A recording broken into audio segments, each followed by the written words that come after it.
कोई डर नहीं हमें किसी चीज का, न गिरफ्तारी का, न केस का, किसी बात का डर नहीं है। हमारा चंद्रशेखर आजाद भाई जिनके ऊपर कल गोलियां चलाई गई, तो देश का हमारा बहुजन समाज का इतना बड़ा नेता है, उसके लिए हम आज ज्ञापन देने के लिए आए हैं और ज्ञापन हम दे के जाएंगे। आप चाहे यहाँ पे 50 पुलिस वाले इकट्ठे हो जाओ, 100 पुलिस वाले इकट्ठे हो जाओ, हमें किसी बात का डर नहीं। भीम आर्मी के मुखिया चंद्रशेखर आजाद के ऊपर हमला कर दिया गया है। कल आपको बता देते हैं एक बड़ा हमला किया गया है। चंद्रशेखर आजाद उत्तर प्रदेश में जो है अपने किसी दोस्त की माता की 13वीं के अंदर गए थे। वहाँ से जब वो लौट रहे थे अपने घर से, जब वो ठीक तरीके से चले गए थे, लेकिन उसके बाद जब वहाँ से वो लौट रहे थे तो अपनी गाड़ी के अंदर सवार थे, लेकिन उसके बाद उनकी गाड़ी के ऊपर ताबड़तोड़ फायरिंग की जाती है। फॉर्च्यूनर गाड़ी के अंदर वो सवार थे और जो आरोपी बताए जा रहे हैं वो बताया जा रहा है कि हरियाणा के करनाल की वो गाड़ी थी जिसके अंदर सवार होकर के आए थे।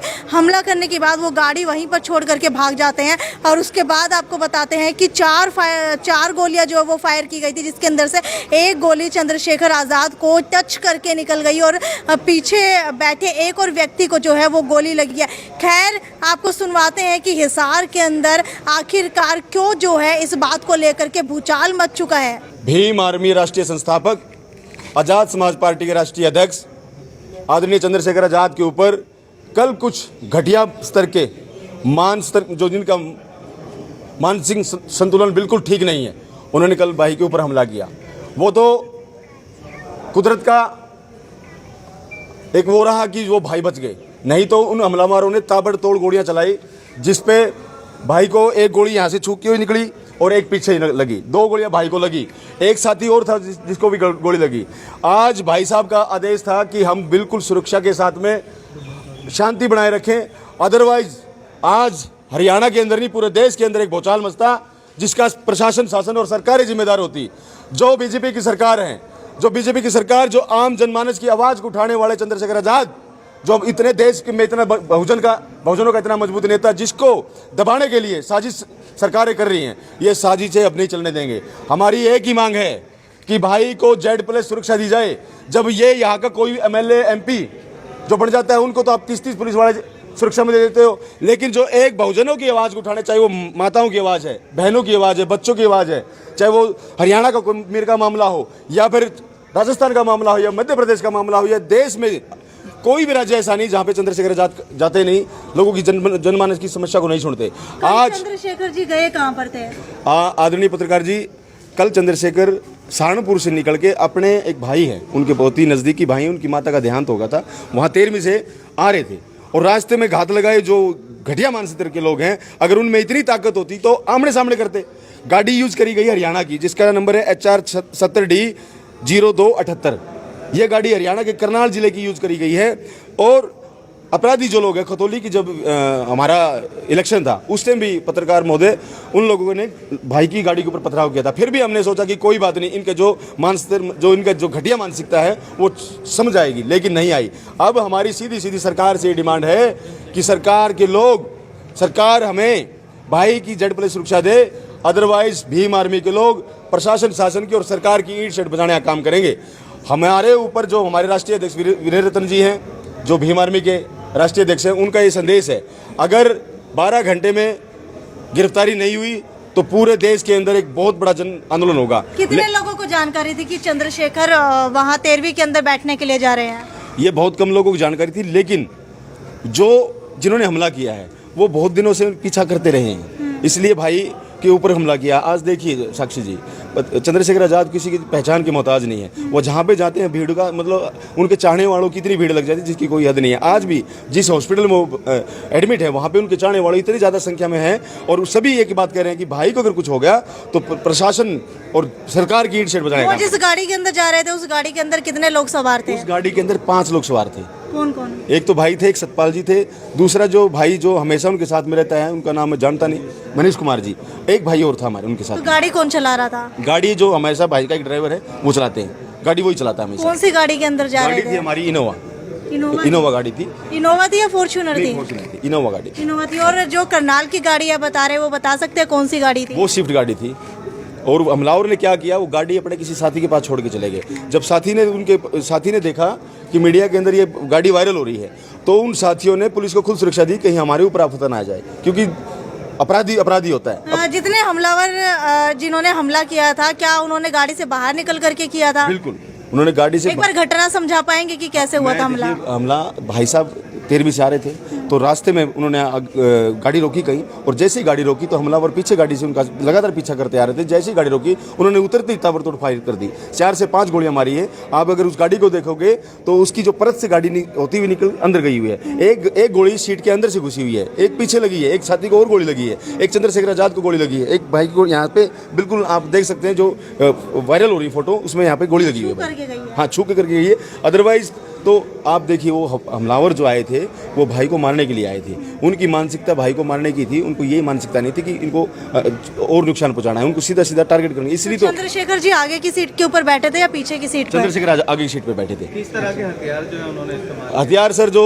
2 नंबरी हथियार थे उनके पास में, देसी कट्टे थे, कुछ बंदूकें थी, उनको 4 आदमियों के पास में 4 हथियार ले रखे थे उन्होंने, और 4 हथियारों में से उन्होंने एक 2 फायर उनके ऊपर लगातार उन्होंने किया। क्या वहाँ पर कोई सीसीटीवी फुटेज निकल करके सामने नहीं आई? सीसीटीवी फुटेज अभी तक हमारे सामने आई नहीं है। अगर आई होती तो पूरे देश में वो सीसीटीवी फुटेज वो चल रही होती, अभी तक आई नहीं है। आते ही तो हम लोग आपको वो फुटेज भी हम आप लोगों को देंगे, लेकिन हाँ वो गाड़ी जैसे जैसे क्रॉस करती जा रही है, वो गाड़ी लगातार उसका पीछा करती जा रही है, वो फुटेज हमारे पास में आई है। तो जिस की वो गाड़ी थी, नंबर आप यहाँ पर बता पा रहे हैं, तो पुलिस ने गाड़ी ट्रेस की होगी, तो वो किसके नाम पे गाड़ी है, क्या अभी तक उसको ढूंढा नहीं गया? करनाल का एक गाँव है, विकास उसका नाम है, उसके नंबर पे गाड़ी है। वो गाड़ी हरियाणा से यूज़ करी, ताकि देखिए वहाँ के लोगों का दिमाग भटकाने के लिए हरियाणा से गाड़ी ली, और हमलावर वहीं के थे, यूपी के सहारनपुर के आसपास के इलाके के वो हमलावर थे जिन्होंने ताबड़तोड़ फायरिंग करी। आज आप देख रहे हैं, देखिए हम लोग बहुत ही आसानी से और बहुत ही मान सम्मान से यहाँ पे ज्ञापन देने के लिए आए हैं, क्योंकि चंद्रशेखर आजाद जी का एक संदेश है कि हम संवैधानिक तरीके से लड़ाई लड़ेंगे,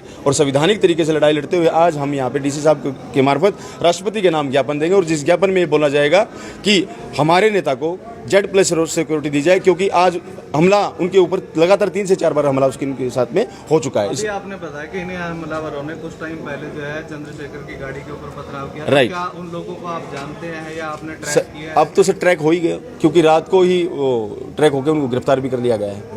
रात को हमने 12 घंटे का समय दिया था कि 12 घंटे में या तो गिरफ्तार कर ले, नहीं तो फिर जो देश में माहौल होगा उसका जिम्मेदार सरकारें होगी, हम नहीं। इसलिए उसको गिरफ्तार कर लिया, और गिरफ्तार करने की वजह ये रही कि जिन हमलावरों ने हमला करके वो गाड़ी किसी साथी के घर पे खड़ी करी, उस साथी ने खुद स्वयं फ़ोन किया पुलिस को और कहा कि गाड़ी यहाँ पे खड़ी करी है, उसके मार्फत चारों के चारों अपराधी गिरफ्तार। ये घटना जो है उत्तर प्रदेश की है, तो उत्तर प्रदेश सरकार के बारे में आप क्या कहना चाहेंगे? क्या वहाँ पर कोई भी सुरक्षित नहीं है? देखिए साक्षी जी, उत्तर प्रदेश में लगातार पिछले आप समय से देख रहे हो लगातार धमाके हो रहे हैं। सिक्योरिटी के अंदर से भी इंसानों को मारा जा रहा है। आप देख रहे हैं पुलिस वालों के बीच में से बंदा को जाता है तो उसको भी लगातार गोलियां मार जा रही है। उत्तर प्रदेश में बुलडोजर चल रहा है, उत्तर प्रदेश में गुंडा राज है। योगी सरकार जो इतनी घटिया मानसिकता के लोग हैं, इतनी घटिया सरकार है जिसकी कोई हद नहीं है। वहाँ पे आम जनमानस को, महिलाओं को, बच्चों को कोई सुरक्षा नहीं है। वहाँ पे सरेआम रेप हो रहे हैं, वहाँ पे सरेआम लोगों को मारा जा रहा है। सरेआम हरियाणा से उत्तर प्रदेश वो गए किस तरीके से थे? हरियाणा से उत्तर प्रदेश नहीं, वो उत्तर प्रदेश में थे भाई साहब। सहारनपुर अपने घर से वो अपने देवबंद एक कस्बा पड़ता है, वहाँ पे गए हुए थे, तो वहाँ से वापस आ रहे थे ना, तब उनको गोलियां मारी गई है। इसलिए मैं आप पत्रकार बंधुओं से और आपके चैनल के माध्यम से सरकार से अपील करता हूँ, समय रहते सुधर जाओ, हमारे भाई को Z+ सिक्योरिटी दी जाए, नहीं तो बहुत जल्द हम लोग भीम आर्मी के, हमारे ऊपर से आदेश है कि गृह मंत्री का हम घेराव करेंगे दिल्ली के अंदर जाके। और मैं तमाम साथियों से अपील करता हूं कि सारे के सारे साथी अपना डंडा और झंडा मजबूत कर लो, क्योंकि आने वाला समय बहुत ही खतरनाक है। जिस हिसाब से देश के अंदर जो चीज़ें चल रही हैं, वो लगातार हमारे ऊपर हमला किया जा रहा है, लगातार हमारे लोगों के बहनों के साथ में रेप किया जा रहा है, हमारे लोगों को मारा जा रहा है। और आज हमारे इतने बड़े नेता चंद्रशेखर आजाद के ऊपर हमला हुआ, तो आम जनमानस बिल्कुल सुरक्षित नहीं है। हम कड़े शब्दों में सरकार की और प्रशासन के लोगों की निंदा करते हैं। प्रदीप जी, ऐसा भी हो सकता है कि आप लोगों के बीच में किसी व्यक्ति ने कोई मुखबरी की और ऐसी जानकारी उन हमलावरों को दी, ऐसा भी नहीं, ऐसा पॉसिबल नहीं है। लगातार ये चीज़ें चल रही हैं, क्योंकि उन्होंने पहले भी हमला किया है, उन व्यक्तियों ने उनको पहले भी हमला किया है। हमने फिर भी एक बड़ा दिल का दिखाते हुए ये संदेश दिया। किसी के ऊपर शक जाहिर कर रहे हैं कि किसने आपके ऊपर हमला किया? क्या कोई जाति विशेष, क्योंकि आप किसी एक जाति विशेष का मुद्दा उठाते तो कहीं किसी और वजह से जो है ये हमला किया गया हो? मैं बहुजन की बात करता हूँ, मैं 6743 जाति की बात करता हूँ। 15% देश में जो लोग हैं वो देश के शासक हैं, देश में राज करते आ रहे हैं और सदियों से राज करते जा रहे हैं। आपका क्या अनुमान है? मेरा अनुमान ये है, जो हमलावर है वो मनुवादी गुंडे हैं, बीजेपी सरकार के लोग हैं जिन्होंने एक उभरते हुए चेहरे को खत्म करने की सोची, क्योंकि आज उभरता अगर चंद्रशेखर आज़ाद आज अगर प्रधानमंत्री की आंखों में आग डाल के बात करने वाला एक देश के अंदर एक ही व्यक्ति है, वो है चंद्रशेखर आज़ाद। अगर गृह मंत्री की आंखों में आग डाल के बात करने वाला एक ही व्यक्ति है, वो है चंद्रशेखर आज़ाद। जब यहाँ पे हमारी बहनें, पहलवान बहनें जब धरने पे बैठी थी, वहाँ पे चंद्रशेखर भाई ने ऐलान किया था कि एक बार घोषणा करते पंचायत अगर ब्रजभूषण को घर से खींच के लाना पड़ा तो घर से भी खींच के लेके आएंगे। वो है चंद्रशेखर आज़ाद। अगर उनके ऊपर हमला किया गया है तो ये बहुत ही घटिया चीज़ है और इसकी हम कड़े शब्दों में निंदा करते हैं। और आप पत्रकार बंधुओं का बहुत बहुत धन्यवाद कि आप हमेशा से हमारी आवाज़ को बुलंद करने का काम करते हैं। आज हम राष्ट्रपति को के नाम और डीसी के मार्फत ज्ञापन देंगे और आप लोगों को दोबारा से एक बार सूचित किया था, क्योंकि हो सकता है अगर सुरक्षा नहीं दी गई तो फिर पूरा हिसार बंद करने का काम करेंगे। तो क्या आप Z+ सिक्योरिटी की मांग? बिल्कुल, हमारी Z+ सिक्योरिटी। चंद्रशेखर आज़ाद के ऊपर कुछ समय पहले भी पथराव किया गया था, लेकिन अब उनके ऊपर फायरिंग की गई है। खैर, अब देखने वाली बात यह है कि बताया जा रहा है कि जिन्होंने फायरिंग की थी उनमें से कुछ को पकड़ लिया गया है, लेकिन उनकी रिमांड किस तरीके से ली जाती है और क्या कुछ जो है इस मामले के अंदर नया निकल करके आने वाला है, उसकी अप टू डेट हम आपको देते रहेंगे। तब तक वीडियो को ज़्यादा से ज़्यादा शेयर करते रहिए और सिक्योरिटी की मांग को लेकर के लगातार जो है हर डिस्ट्रिक्ट के अंदर भीम आर्मी के सदस्य SP DC से मिलने के लिए आ रहे हैं, ज्ञापन दे रहे हैं। खैर, अब देखने वाली बात यह है कि क्या चंद्रशेखर आज़ाद को Z+ सिक्योरिटी दी जाती है या नहीं दी जाती है। एक बड़ा मुद्दा ये इस वक्त, एक बड़ा सवाल इस वक्त खड़ा हो चुका है, क्योंकि अगर Z+ सिक्योरिटी नहीं दी जा रही है तो कहीं ना कहीं चेतावनी दे दी गई है कि उसके बाद जो है एक बड़ा प्रदर्शन किया जाएगा। खैर, वीडियो को ज़्यादा से ज़्यादा शेयर करते रहिए और आपको क्या लगता है किस वजह से चंद्रशेखर आज़ाद के ऊपर ये हमला किया गया है, वो अपनी राय नीचे कमेंट सेक्शन के अंदर लिख करके ज़रूर बताइएगा। नमस्कार।